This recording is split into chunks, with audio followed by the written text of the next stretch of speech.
दिल्ली में राहुल अखिलेश की गर्मजोशी ने बढ़ाई सियासी हलचल। सीट शेयरिंग से लेकर मिशन 27 तक चर्चा, साथ आएंगे दोनों दल। क्या बीजेपी को घेरने के लिए बन रहा सबसे बड़ा चुनावी प्लान?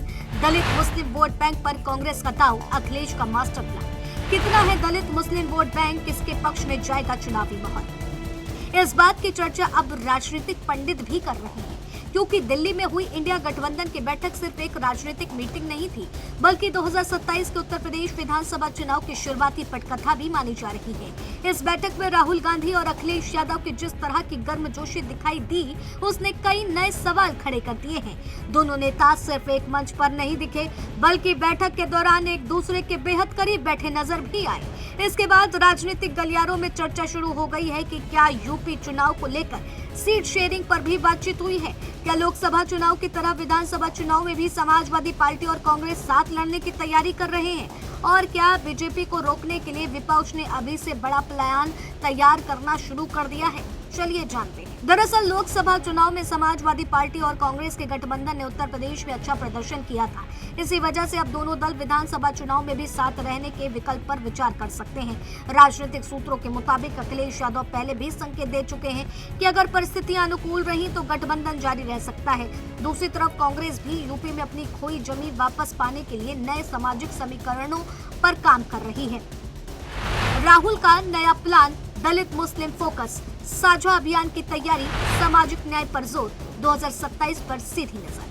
बताया जा रहा है कि कांग्रेस दलित और मुस्लिम समुदाय को एक साथ जोड़ने की कोशिश कर रही है।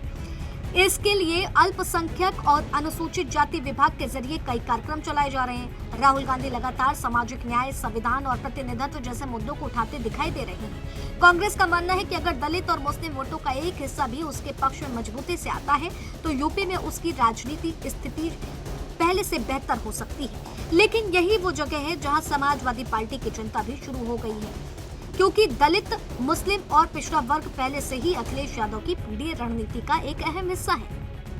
अगर वोट बैंक की बात करें तो उत्तर प्रदेश में मुस्लिम मतदाता लगभग 19% के आसपास माने जाते हैं, जबकि दलित वोट बैंक लगभग 21% है, करीब माना जाता है।